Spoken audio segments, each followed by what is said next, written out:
देखना, दिखाई देना, सुनना, सुनाई देना, खाना, खिलाना, समझना, समझाना, पकड़ना, पकड़ाना, सोना, सुलाना। गाइज आज के इस वीडियो में आप लोगों के लिए कुछ ऐसे कंफ्यूजिंग वर्ड्स लेकर आई हूँ, क्योंकि हमें तो पता है देखना को हम इंग्लिश में क्या बोलते हैं, सी, लुक या वॉच का यूज कर लेते हैं, लेकिन दिखाई देने को इंग्लिश में क्या बोलते हैं। पकड़ना को पकड़ना को हम जानते हैं कि हम होल्ड बोलते हैं, लेकिन पकड़ाना को इंग्लिश में क्या बोलते हैं। तो गाइज यही सारे कंफ्यूजिंग वर्ड जिसके बिना हम छोटे छोटे सेंटेंसेस नहीं बना पाते हैं। तो आज मैं आपको यही सारे कंफ्यूजिंग वर्ड्स क्लियर करवाने वाली हूँ, जिनकी हेल्प लेकर आप काफी अच्छी तरीके से अंग्रेजी बोल पाओगे। सो फर्स्ट है हमारा देखना। देखना को इंग्लिश में हम क्या बोलेंगे? देखना को हम इंग्लिश में बोल सकते हैं सी। ठीक है, देखना को हम इंग्लिश में सी बोल सकते हैं, या फिर हम यूज कर सकते हैं वॉच का। वॉच मीन्स भी देखना होता है, या तो हम यूज कर सकते हैं लुक का। ओके, ये तीनों में से आप किसी का भी यूज कर सकते हो, लेकिन दिखाई देने को इंग्लिश में क्या बोलते हैं? तो गाइस जब बात आती है दिखाई देना, तो हम उसके लिए यूज करते हैं visible to.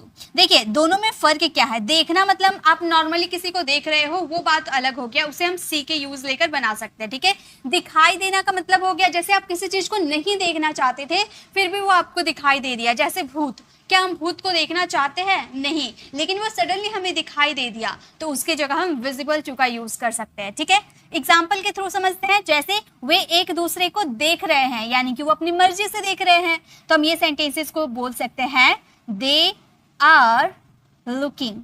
They are looking at each other. At each other मतलब वो एक दूसरे को देख रहे हैं, इसका इंग्लिश हो गया they are looking at each other. Okay, लेकिन अगर सडनली कोई दिखाई दे दिया, आप देखना नहीं चाहते थे लेकिन फिर भी वो दिखाई दे दिया, जैसे भूत मुझे दिखाई दे रहा है। हम भूत को देखना नहीं चाहते अपनी मर्जी से, कौन देखना चाहता है? कोई नहीं देखना चाहता है, लेकिन भूत अगर दिखाई दे दिया तो आप बोलोगे a ghost is visible to me. Visible यानी कि आप देखना नहीं चाहते थे, फिर भी आपको वो दिखाई दे दिया। ठीक है, a ghost is visible to me मतलब मुझे भूत दिखाई दे रहा है। तो देखना दिखाई देने में फर्क आपको पता चल गया। मैंने उसे कल देखा, इसमें आपका विजिबल टू लगेगा या सी लगेगा, ये आप इसे बनाना और इसका आंसर कमेंट में देना। ओके, चलिए नेक्स्ट देखते हैं। नेक्स्ट क्या है? सो गाइस नेक्स्ट अब है हमारा सुनना और सुनाई देना। सुनना का हमें पता है, सुनना को हम क्या बोलते हैं? सुनना को हम लिसन बोलते हैं। जैसे म्यूजिक सुनना हो गया, या किसी की बातों को सुनना, हम लिसन का यूज कर देते हैं। लेकिन सुनाई देना को इंग्लिश में क्या बोलेंगे? गाइस सुनाई देना को हम इंग्लिश में बोल सकते हैं हियर। देखिए समझना कैसे है। सुनना यानी कि जनरली आप कोई चीज सुन रहे हो अपनी मर्जी से, तो आप लिसन का यूज कर दोगे। लेकिन सडनली आपको कोई चीज सुनाई दे दिया, जैसे बम फटा, तो आप क्या सुनना चाहते थे? बम फटने का आवाज नहीं सुनना चाहते थे, आपको सडनली सुनाई दे दिया। आपने किसी के ग्लास तोड़ने का आवाज आपको सुनाई दे दे, कि आप चाहते थे कि ग्लास टूटे और मुझे आवाज सुनाई दे? नहीं, सडनली हमें कोई चीज सुनाई अपने आप दे देती है, तो वहां पे हम यूज करेंगे हियर का। ओके, जैसे क्या तुम मुझे सुन सकते हो, यानी कि अपनी मर्जी से वो सुन रहा है, तो हम वहां पर यूज कर सकते हैं can you listen to me. Can you listen to me, क्या तुम मुझे सुन सकते हो? Can you listen to me. लेकिन अगर हम बोले मुझे किसी की आवाज सुनाई दे रही है, यानी कि मैं सुनना नहीं चाहते थे लेकिन फिर भी मुझे किसी की आवाज सुनाई दे रही है, तो हम ये सेंटेंसेस को बोल सकते हैं I am hearing. I am hearing someone's voice. Someone's voice, मुझे किसी की आवाज सुनाई दे रही है, तो बोलेंगे I am hearing someone's voice. Okay, आपका होमवर्क है, मैं अभी गाने सुन रहा हूँ, इसे आप फ्रेम कीजिएगा और इसका आंसर कमेंट में दीजिएगा। चलिए नेक्स्ट देखते हैं। सो गाइस नेक्स्ट है हमारा खाना एंड खिलाना। खाना को तो हमें पता है, खाना को हम ईट बोलते हैं, और खिलाना को हम बोलेंगे फीड। खाना यानी कि आप अपने हाथों से खा रहे हो, और खिलाना यानी कि जैसे मम्मी हमें खिलाती है ना, उसकी जगह हम फीड का यूज करेंगे। जैसे मैं पिज्जा खा रही हूँ, तो मैं खुद से खा रही हूँ, अपने हाथों से खा रही हूँ, तो हम बोलेंगे I am eating pizza. I am eating pizza, मैं खाना खा रही हूँ, मैं पिज़्ज़ा खा रही हूँ, आई एम ईटिंग पिज़्ज़ा। लेकिन अगर हम बोले माँ अपने बच्चों को खाना खिला रही है, यानी कि बच्चे खाना नहीं खा रहे, माँ उनको खिला रही है, तो हम बोलेंगे mother is feeding. Mother is feeding her child, माँ अपने बच्चे को खाना खिला रही है, mother is feeding her child. Okay, तो इस तरह से आप यूज करना। खाना यानी कि खुद से खाना ईट, और खिलाना यानी कि फीड। मैं कुछ खाना चाहती हूँ, ये सेंटेंस आप फ्रेम कीजिएगा और इसका आंसर कमेंट में दीजिएगा। चलिए नेक्स्ट देखते हैं। सो गाइस अब नेक्स्ट है हमारे समझना एंड समझाना। समझने के लिए हम दो वर्ड का यूज़ कर सकते हैं। एक तो हम यूज़ कर सकते हैं अंडरस्टैंड, बहुत ज़्यादा यूज़ किया जाता है, और एक एडवांस साउंड करते हैं वो है गेट। गेट का भी यूज़ हम समझने के सेंस में करते हैं। और समझाना को इंग्लिश में क्या बोलते हैं? तो गाइस समझाने के लिए भी दो वर्ड का यूज़ होता है। एक तो हम नॉर्मली एक्सप्लेन का यूज़ कर लेते हैं, ठीक है, किसी को एक्सप्लेन करना यानी कि समझाना, और एक हमारा होता है make understand. Okay, make understand का मतलब भी होता है समझाना, किसी को समझाना। मेक अंडरस्टैंड पॉजिटिव वर्ब के रूप में यूज होते हैं, ठीक है। जैसे वह गणित समझना चाहता है, यानी कि वह खुद समझना चाहता है, तो हम बोलेंगे ही वॉन्ट्स अंडरस्टैंड, या यहाँ पर गेट का भी यूज कर सकते हो, ठीक है। गेट का यूज होगा, वर्ब की फर्स्ट फॉर्म के रूप में यूज होगा। ही अंडरस्टैंड मैथ्स, वो मैथ्स समझना चाहता है, तो हम बोलेंगे ही अंडरस्टैंड्स मैथ्स। और अगर हम बोले वह मुझे समझा रहा था, यानी कि वह मुझे समझा रहा था, मैं खुद नहीं समझ रहा था, वह मुझे समझा रहा है था, तो हम बोलेंगे ही वॉज एक्सप्लेनिंग। वर्ब का फोर्थ फॉर्म यूज करेंगे, ठीक है, दोनों वर्ब है।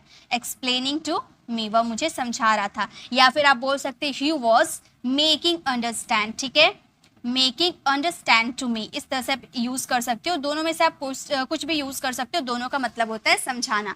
ही was making understand to me. Okay, दोनों का मतलब हो गया। टीचर ने मुझे समझाया, ये आप फ्रेम करना और इसका आंसर कॉमेंट में देना। चलिए नेक्स्ट देखते हैं, नेक्स्ट क्या है। सो गाइस, अब नेक्स्ट है हमारा सोना एंड सुलाना। सोना को हमें पता है, सोना को हम इंग्लिश में क्या बोलते हैं? सोना के लिए आप यूज कर सकते हो स्लिप का, ठीक है। लेकिन सुलाना को इंग्लिश में क्या बोले? तो गाइस सुलाना के लिए बहुत ही इंटरेस्टिंग सा वर्ड यूज होता है, वो है पुट। और यहाँ पर जिसे सुलाने की बात हो रही है उसका यूज कीजिएगा, देन टू स्लिप, यानी कि put to sleep. Put to sleep का मतलब होता है सुलाना, यानी कि मम्मी जैसे अपने बच्चों को सुलाती है, तो वहां पे हम यूज करेंगे पुट टू स्लिप। जैसे मैं रात को 10 बजे सोता हूँ, यानी कि मैं खुद ही सोता हूँ, तो हम बोलेंगे आई स्लिप। मुझे कोई सुलाता नहीं, मैं खुद से सोता हूँ, इसलिए बोलेंगे आई स्लिप एट 10 एट नाइट, ठीक है, एट नाइट। नाइट के साथ एट वर्ड का यूज किया जाता है। I slip at 10 at night. 10 night लगा दिया तो पता चल गया ना कि रात के 10 बजे की बात हो रही है। माँ मुझे सुला रही है, यानी कि मैं खुद नहीं सो रही, माँ मुझे सुला रही है, तो हम ये सेंटेंसेस को बोल सकते हैं मॉम इज पुटिंग। पुट हमारा वर्ब है, उसमें फोर्थ फॉर्म का यूज कर देंगे। पुटिंग किसे सुला रही है? मुझे, तो मी टू स्लीप, ठीक है। तो पुट टू स्लीप के बीच में मी का, जिसे आप सुला रहे हो उसका जिक्र कीजिएगा, उसके बाद to sleep. Mom is putting me to sleep, मतलब माँ मुझे सुला रही है। आपका होमवर्क है, रिया की मम्मी उसे सुला रही है, ये सेंटेंस आप फ्रेम करोगे और इसका आंसर कमेंट में देना। ओके, चलिए नेक्स्ट देखते हैं। सो गाइस, अब हमारे नेक्स्ट जो है वो है पकड़ना एंड पकड़ाना।